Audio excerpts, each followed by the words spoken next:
I'm here today just to share my experience. We framed it there, ecological design. I've been a designer in the green sector for about 8 years now, and what I've seen is that there's not too many designers playing in the agricultural space.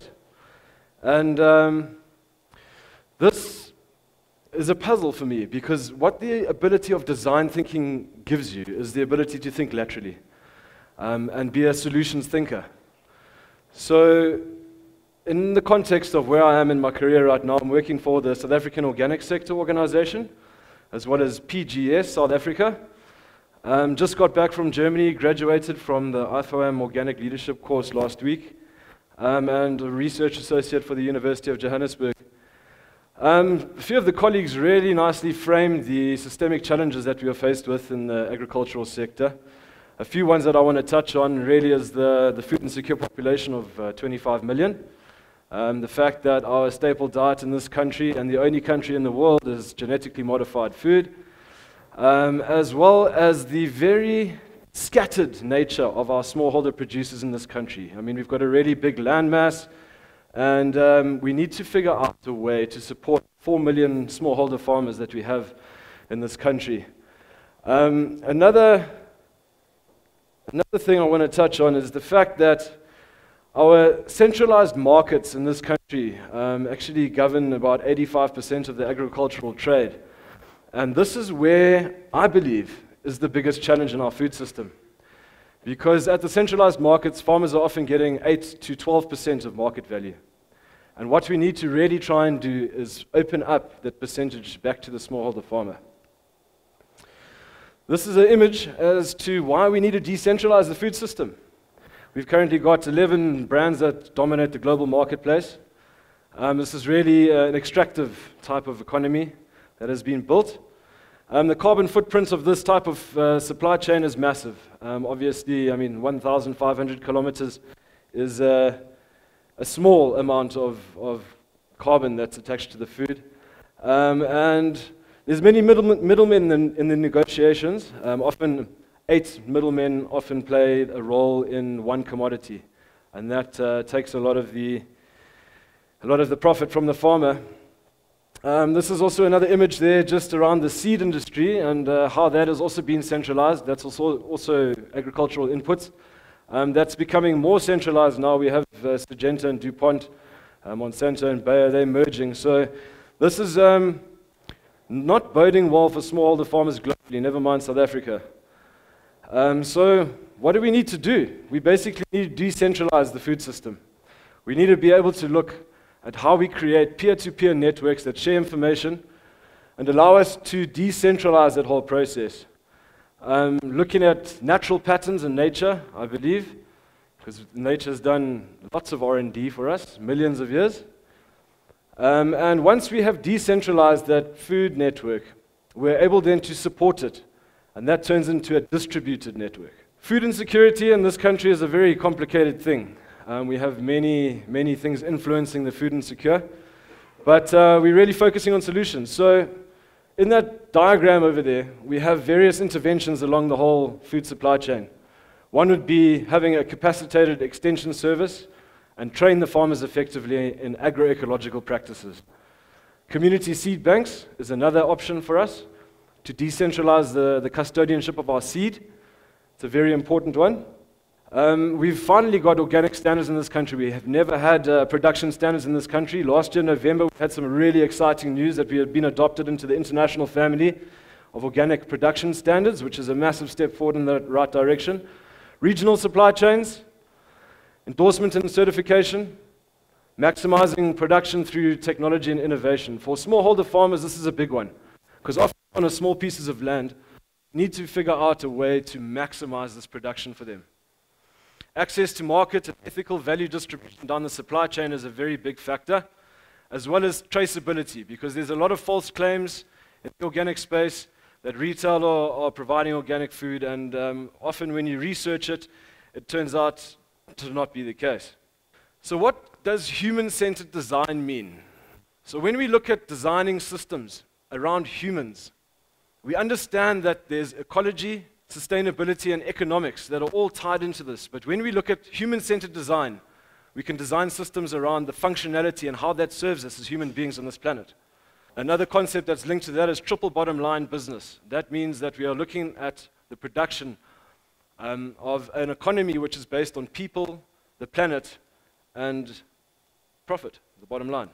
Necessity is the mother of all innovation, and in South Africa we are faced in that point now where we really have to innovate our food system. It's not serving the people, it's really back to supplying the large corporate food supply chains, and it's not serving the people. So we really have to figure out a way that we can get this right. What we aim to do is to connect, expand, and unlock an inclusive value chain for smallholder producers with ethical value distribution down the supply chain and carbon-effective logistic solutions that will aim to support micro farmers to market. And I really like that idea about crowd farming, because that's basically what we're looking to do here. All of this is based in the green economy. Attending a green economy workshop this week, it was really lightening to find out that South Africa has 32 policy frameworks in the green economy, and 8 out of the 9 provinces have a green economy policy. Now this for us, ladies and gents, is our way in. Because currently in this country we don't actually have an organic policy written by government, but we do have the green economy policies, which is, I think, a huge step for us. And if we know how to harness harness the legislation, we are able to effectively design systems that do that. Agro Ecology is a talking point internationally, and it's really around the social movement. It's a holistic overview of production. It's understanding your soil health, your ecology, and the impact on the people. In South America, La Via Campesina is a great social movement where they developed localized supply chains that actually bolstered the food security of the whole South America. And another beautiful system for this is the participatory guarantee system. This is basically a peer-to-peer way of ensuring that your produce is endorsed, but we're not endorsing the product here, we're endorsing the process, the social process of production. So it's a group of consumers, retailers, and farmers that attend a farm visit, and we go through a checklist that allows us to see what is actually happening on the farm, the production levels, how the fertility systems are looking, what types of crop they are growing. And this takes us to Organic 3.0. So we've actually leapfrogged Organic 2.0. And this is what we are aiming to do. I mean, this is the international talking point. What does Organic 3.0 actually mean? It's really, truly sustainable farming practice and consumption. The consumption patterns for us is really important, because in South Africa, our corporate food supply chains, the actual stat is 61% of the food goes to waste. So there's massive inefficiencies in our supply chain, and that can be addressed through design thinking. These are some of the sustainable development goals. A few of the colleagues have touched on this, but I've starred the ones that organic agriculture can actually address. 1, 2, 3, 5, 8, 10, 13, 15, and 17. And that's, I would say, a bit of a conservative estimate. I think that we would actually be able to address all 17 through agroecology. Proposed impact of climate change on agricultural yields in South Africa. We are seeing example in the Western Cape. Eastern Cape is not even spoken about, but it's almost in the same drought as the Western Cape. And when we look at even last week, I mean, Antarctica was at 6 degrees, and places in Europe were at -16, Brussels, for example. So the climate is really, really changing, guys. And I mean, as farmers, as people who are producing, we have to learn how to adapt. So what are the solutions about adaptability? How can we actually look towards things like nature and things like permaculture design, which for me is an amazing, amazing methodology, because it really allows us to understand the site effectively, understand how to lay out and plan the water systems. When you look at elements like chicken production, maggots that were getting produced by the flies that were eating the piggery manure, that is what permaculture design can do for you. It really gives you a really holistic understanding of what needs to happen on the land. Permaculture water design, this for me is how we are going to negate a lot of our issues, especially with large-scale commercial farms. A quick story about Boschendal. It's a large-scale wine farm. They installed dam systems about 5 years ago, and through their drought in the Western Cape, they've been fine. They've been irrigating. That's just because they understood how to harvest the water off the landscape and actually lock it into the soil. So this type of technology will allow us to recharge the aquifers that we've been pulling out our water resource for for many, many years. When you look at nature, it's been doing a lot of research and development for us. Some beautiful patterns to refer to, and this is another thing that permaculture design looks at, is how we go from pattern to detail, and how that actually informs our design process. ICT Solution. This is really great. So this app has been in development for about 4 years, and it allows us to map, geolocate, survey, and photograph farms. So that data that we'll get from the scattered network of 4 million farms nationally will allow us to design networks and support structures that actually get these guys to market, as well as advocate for best practice. We had a pilot project in Ivory Park in 2016 where we managed to map and geolocate and survey 700 micro-gardens with 28 unemployed youth in 3 weeks. And there's a business model attached to the app. So if they fill out a survey correctly, they actually get paid. So you can pay them per survey. So it's a nice way to engage the youth into the ecological space.